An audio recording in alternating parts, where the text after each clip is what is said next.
मुरली अमृत की धारा है धारा, जो देती दुखों से किनारा। मुरली अमृत की धारा है धारा, जो देती दुखों से किनारा। भूले जीवन में हो जा शिव बाबा मुरली में समझा, भूले जीवन में हो जा। ओम शांति। 15 फरवरी 2025 का महावाक्य है, मीठे बच्चे, बाप तुम्हें दैवी धर्म और श्रेष्ठ कर्म सिखलाते हैं, इसलिए तुमसे कोई भी आसुरी कर्म नहीं होने चाहिए। बुद्धि बहुत शुद्ध चाहिए। आज का प्रश्न है, देह अभिमान में आने से पहला पाप कौन सा होता है? उत्तर, अगर देह अभिमान है तो बाप की याद के बजाय देहधारी की याद आएगी, कुदृष्टि जाती रहेगी, खराब ख्यालात आएंगे। यह बहुत बड़ा पाप है। समझना चाहिए माया वार कर रही है, फौरन सावधान हो जाना चाहिए। ओम शांति। रूहानी बाप रूहानी बच्चों को समझा रहे। रूहानी बाप आए कहाँ से हैं? रूहानी दुनिया से, जिसको निर्वाण धाम अथवा शांति धाम भी कहते हैं। यह तो है गीता की बात। तुमसे पूछते हैं यह ज्ञान कहाँ से आया? बोलो, यह तो वही गीता का ज्ञान है। गीता का पाठ चल रहा है और बाप पढ़ाते हैं। भगवानुवाच है ना, और भगवान तो एक ही है, वह है शांति का सागर। रहते भी है शांति धाम में, जहाँ हम भी रहते हैं। बाप समझाते हैं कि यह है पतित दुनिया, पाप आत्माओं की तमो प्रधान दुनिया। तुम भी जानते हो बरोबर, हम आत्माएं इस समय तमो प्रधान है। 84 का चक्र खाकर सत्व प्रधान से अब तमो प्रधान में आए हैं। यह पुरानी अथवा कलयुगी दुनिया है ना, यह नाम सभी इस समय के हैं। पुरानी दुनिया के बाद फिर नई दुनिया होती है। भारतवासी यह भी जानते हैं कि महाभारत लड़ाई भी तब लगी थी जबकि दुनिया बदलनी थी। तभी बाप ने आकर राजयोग सिखाया था। सिर्फ भूल क्या हुई है? एक तो कल्प की आयु भूल गए और गीता के भगवान को भी भूले हैं। श्री कृष्ण को तो गॉड फादर कह नहीं सकते, आत्मा कहती है गॉड फादर, तो वह निराकार हो गया। निराकार बाप आत्माओं को कहते हैं कि मुझे याद करो, मैं ही पतित पावन हूँ। मुझे बुलाते भी है, हे पतित पावन। श्री कृष्ण तो देहधारी है ना, मुझे तो कोई शरीर है नहीं, मैं निराकार हूँ, मनुष्यों का बाप नहीं, आत्माओं का बाप हूँ। यह तो पक्का कर लेना चाहिए। घड़ी घड़ी हम आत्माएं इस बाप से वर्षा लेती हैं। अभी 84 जन्म पूरे हुए, बाप आया है, बाबा बाबा ही करते रहना है। बाबा को बहुत याद करना है। सारा कल्प जिस्मानी बाप को याद किया।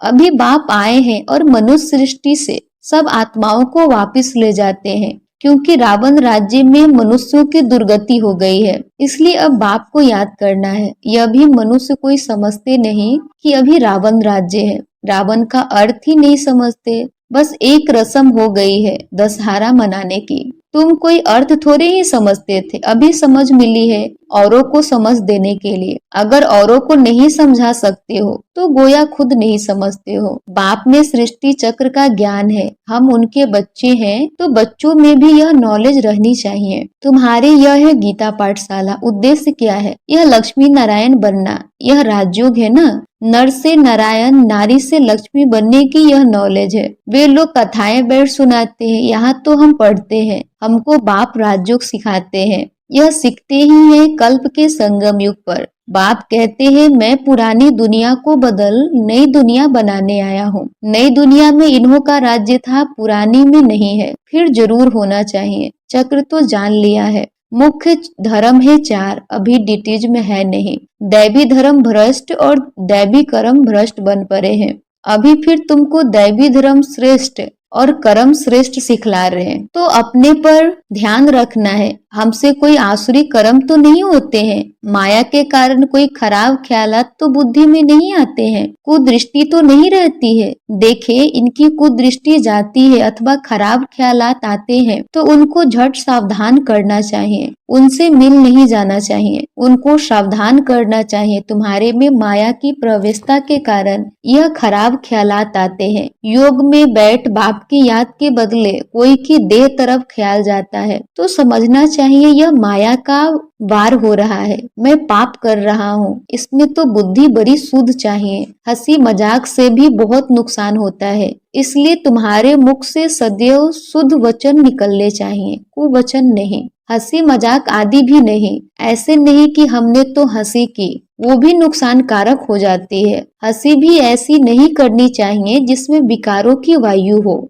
बहुत खबरदार रहना है। तुमको मालूम है नागे लोग हैं, उनके ख्याल विकारों की तरफ नहीं जाएंगे, रहते भी अलग है, परंतु कर्म इंद्रियों की चलायमानी सिवाय योग के कभी निकलती नहीं है। काम शत्रु ऐसा है जो किसको भी देखेंगे, योग में पूरा नहीं होंगे तो चलायमानी जरूर होगी। अपनी परीक्षा लेनी होती है। बाप की याद में ही रहो तो यह कोई भी प्रकार की बीमारी ना रहे। योग में रहने से यह नहीं होता। सतयुग में तो कोई भी प्रकार का गंध नहीं होता है। वहाँ रावण की चंचलता ही नहीं जो चलाए मानी हो, वहाँ तो योगी लाइफ रहती है। यहाँ भी अवस्था बड़ी पक्की चाहिए। योग बल से यह सब बीमारियां बंद हो जाती है। इसमें बड़ी मेहनत है। राज्य लेना कोई मासी का घर नहीं, पुरुषार्थ तो करना है ना।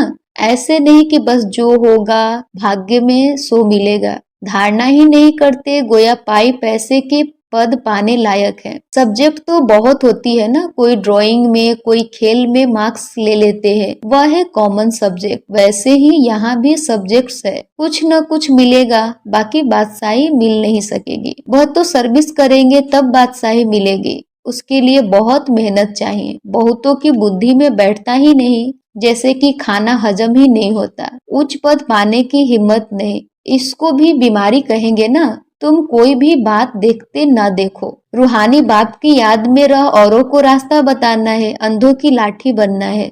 तुम तो रास्ता जानते हो। रचयिता और रचना का ज्ञान मुक्ति और जीवन मुक्ति तुम्हारी बुद्धि में फिरते रहे। जो महारथी है, बच्चों की अवस्था में भी रात दिन का फर्क रहता है। कहाँ बहुत धनवान बन जाते, कहाँ बिल्कुल गरीब। राजाई पद में तो फर्क है ना। बाकी हाँ, वहाँ रावण न होने कारण दुख नहीं होता। बाकी संपत्ति में तो फर्क है, संपत्ति से सुख होता है। जितना योग में रहेंगे उतनी हेल्थ बड़ी अच्छी होगी। मेहनत करनी है। बहुतों की तो चलन ऐसी रहती है जैसे अज्ञानी मनुष्यों की होती है, वो किसका कल्याण कर नहीं सकेंगे। जब इम्तिहान होता है तो मालूम पड़ जाता है कि कौन कितने मार्क्स से पास होंगे। फिर उस समय हाय हाय करनी पड़ेगी।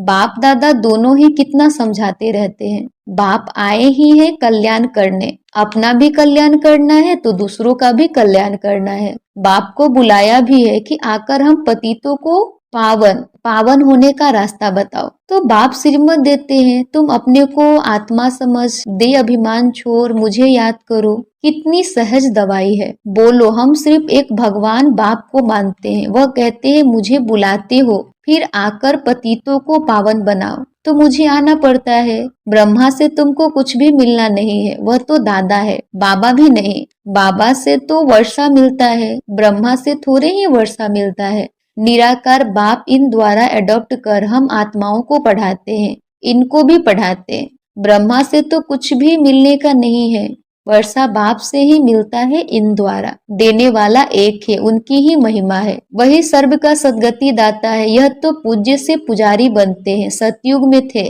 फिर 84 जन्म भोग, अब पतित बने हैं, फिर पूज्य पावन बन रहे हैं। हम बाप द्वारा सुनते हैं, कोई मनुष्य से नहीं सुनते। मनुष्यों का है ही भक्ति मार्ग, यह है रूहानी ज्ञान मार्ग। ज्ञान सिर्फ एक ज्ञान सागर के पास ही है, बाकी यह शास्त्र आदि सब भक्ति के है। शास्त्र आदि पढ़ना यह सब भक्ति मार्ग।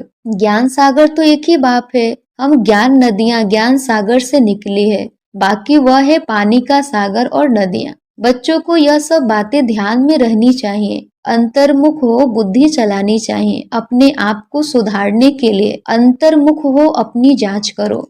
अगर मुख से कोई कुवचन निकले या कुदृष्टि जाए तो अपने को फटकारना चाहिए, हमारे मुख से कुवचन क्यों निकले, हमारी कुदृष्टि क्यों गई, अपने को चमाट भी मारनी चाहिए, घड़ी घड़ी सावधान करना चाहिए, तभी उच्च पद पा सकेंगे।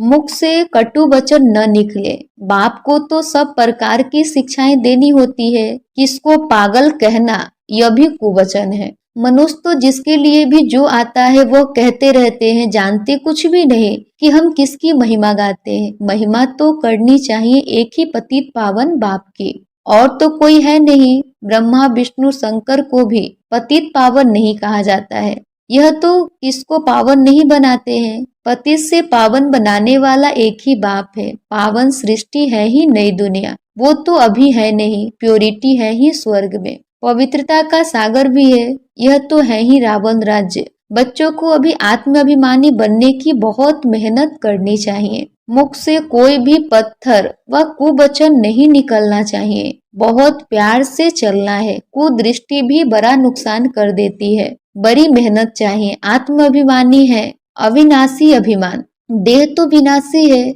आत्मा को कोई भी नहीं जानते हैं। आत्मा का भी बाप तो जरूर कोई होगा ना, कहते भी है सब भाई भाई है, फिर सब में परमात्मा बाप विराजमान कैसे हो सकता है? सभी बाप कैसे हो सकते? इतना भी अकल नहीं है। सबका बाप तो एक ही है, उनसे ही वर्षा मिलता है, उसका नाम शिव है। शिवरात्रि भी मनाते हैं, रुद्र रात्रि, बस श्री कृष्ण रात्रि नहीं कहते। मनुष्य तो कुछ भी नहीं समझते हैं, कहेंगे यह सब उनके रूप है, उनकी ही लीला है। तुम अभी समझते हो बेहद के बाप से तो बेहद का वर्षा मिलता है, तो उस बाप की श्रीमत पे चलना है। बाप कहते हैं मुझे याद करो। लेबर्स को भी शिक्षा देनी चाहिए तो उन्हों का भी कल्याण हो जाए, परंतु खुद ही याद नहीं कर सकते तो औरों को क्या याद दिलाएंगे। रावण एकदम पतित बना देते हैं, फिर बाप आकर परिस्थानी बनाते हैं। वंडर है ना, कोई की भी बुद्धि में यह बातें नहीं है। लक्ष्मी नारायण कितना उच्च परिस्थानी से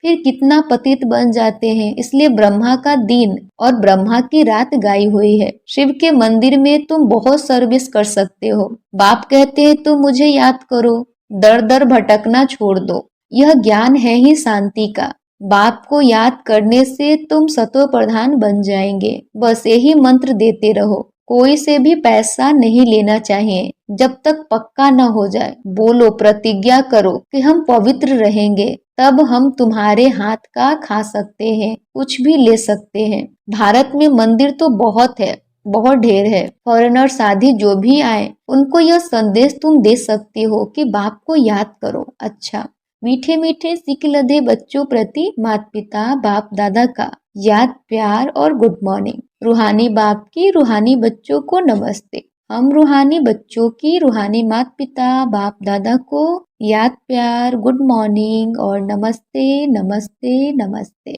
धारणा के लिए मुख्य सार, कभी भी ऐसी हंसी मजाक नहीं करनी है जिसमें विकारों की वायु हो। अपने को बहुत सावधान रखना है, मुख से कटु वचन नहीं निकालने हैं। 2 नंबर है, आत्माभिमानी बनने की बहुत बहुत प्रैक्टिस करनी है। सबसे प्यार से चलना है, कुदृष्टि नहीं रखनी है। कुदृष्टि जाए तो अपने आप को आप ही सजा देनी है। वरदान है, निरंतर याद और सेवा के बैलेंस से बचपन के नाज रखरे समाप्त करने वाले वानप्रस्थी भव।